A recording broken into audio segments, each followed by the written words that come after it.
have gone to court, lost custody of their child, but are paying child support. Some are paying alimony, and Bonnie was good enough to allow me to interview her.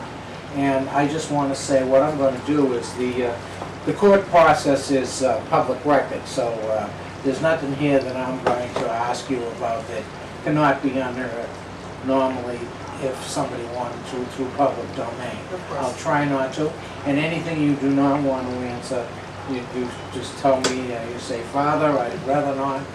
We'll pass on it, and I'll try to protect the privacy of the child that's involved. However, I'll probably ask you the age of the child and limited stuff, okay? Of course, I'm going to ask you whether you should pay child support or not, and you can tell me that. I don't want to get into the reason why you left, because you left with your child and you took off, and we know that. People can find that out in the newspapers. Okay, that is really not, I'm not interested in the reason that you left, but I am interested in the reason of why you left. Was it safety? Was it, if you can get me, and maybe we'll start right there. How's Okay, that? that sounds good, sure. The reason I left was totally, it all had to do with safety of my son, safety for my son. It wasn't planned. It wasn't anything that I had planned or figured or a long-term decision. It was, I had gone through months and months and months in the court system. Of course, it's all public record. Filing motions to protect my son, and going to one psychologist after another, and talking to his lawyer and talking to my lawyer, and trying to get into court to get the judge to hear what my son was saying that his father was doing to him in an abusive situation.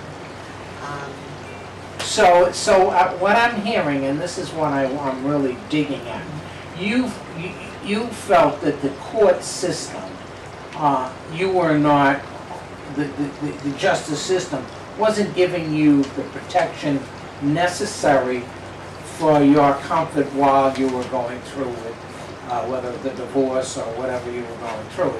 Am I right in Well, that? that's it. It's not even so much giving me the protection, but giving my son the protection. That My you- feeling that is you thought that I thought was needed. the My child feeling has was always been needed. with any child, when there's any question of abuse, err on the side of caution. And that wasn't being done. Nothing was being addressed. It was, hopefully we'll get into court soon, hopefully soon, hopefully soon, hopefully soon. We've got some substantiation, but we need more.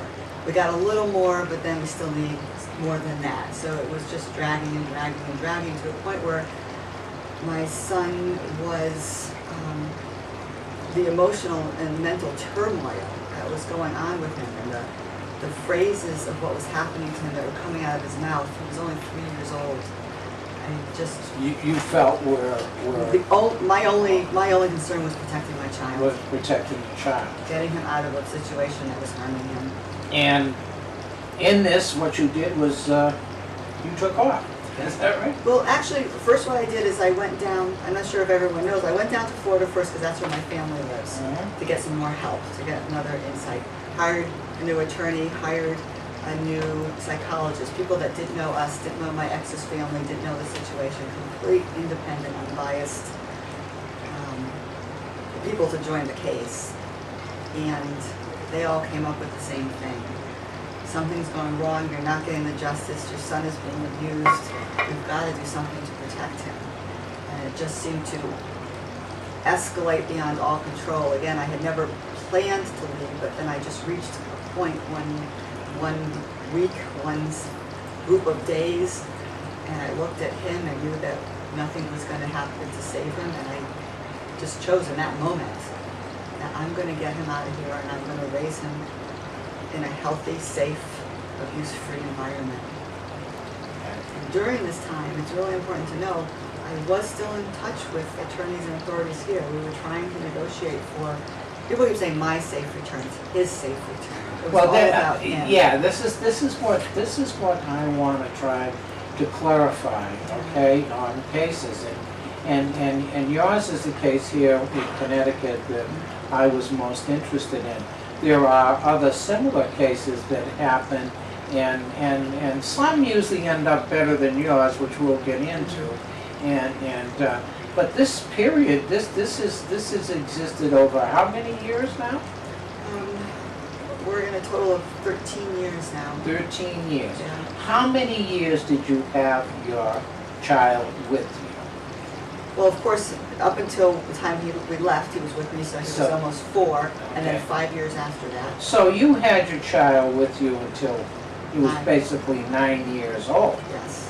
okay? And of course, they used the term you were on the run. Yeah, which- there's a lot of well, terms. and I know that's kind of a not too good a term and stuff like, No, it's you know? it's actually an insulting term because it gives the impression of always moving, never knowing you're going to be next. And the reality is, after the What- first several months of being gone, you have to get acclimated. You have to find a place. You got to find schools and a place to live and a place to work. But out of the 5 years we were gone, almost 4 of the years were in the same town, in the same place, in the same house, in the same school. You know, we did move a couple of other times for other reasons, but it wasn't running in the middle of the night. It was school and soccer and basketball and baseball and horseback riding lessons and golf lessons and all the normal things that every other kid does. Well, what's really interesting, because you're treated like a criminal in this situation, you went to court over this. Yes. Is that right? Federal court, right? Well, no, actually, you're talking about once I was Once you came, once I was caught. yeah, Once I was discovered. Once you Okay. were discovered, The federal authorities dropped all charges against me. I Yeah. was not charged with anything federal. Like, yes, that's amazing, that's okay. there was enough proof to show what I The- did, and the- that I had gone through I'd gone through every step of All the the court system, processes all the that were- processes trying to get help. That they believed was legal. Yeah. And they dropped all the charges against you, or that they started with and everything? Immediately. Immediately? Okay. And And then you ended up, I ended up here in state court. And I Okay. wasn't charged, people think I was charged with kidnapping or something. Yes. I was simply charged with custodial interference. That's all. And again, this is another fallacy because people have this thought that I ran because I lost custody.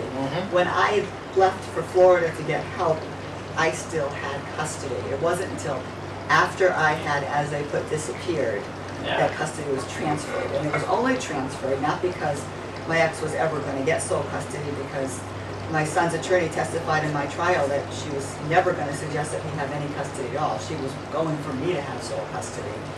But because of the paperwork, if they try to get a child back, they have to change the custody so the other person has the right. It was purely technicalities. It had nothing to do with anything else. well, this becomes very horrific, that I think, okay, from my perspective in the state court system. Because, well, you pay alimony, is that, am I correct? Well, first, of course, let's make sure everybody knows that I was found not guilty in my court case. Oh, well, That's really important to start with. Oh, okay, now Yeah. that, I thought we cleared that up. Okay, Yeah. maybe we did not. I just want to be sure. Okay. I was on house arrest for a year. You were, a right. 2-month-long trial. Trials, I right. had various doctors that testified on my behalf, attorneys that testified on my This behalf. is in state court. Right here in Norwich. Oh, okay, see, Yeah. now I'm confused. See, this is where the Okay. confusion comes Yeah. in. Because I thought it was federal court that you were charged in. No, federal court dropped Okay. everything. So now you go to state court. Right. And that's right, you were, yeah, I knew that you were under the house arrest House arrest. and everything. So you go to court I go to here. court here in Norwich, 2-month-long trial, May and Sure. June. Testimony on my behalf, or I should say my son's behalf, doctors, attorneys, Everything. FBI agents. Right. Numerous, not just one, Right. many doctors, local attorneys, police officers, you name it. Again, I presented enough evidence to show that there was abuse and that I had gone through the justice system. Even a judge in absenteeism, through a document, testified that I even called him several times and begged for help, one of our local judges. I called him, begged him for help to help me with my son, help my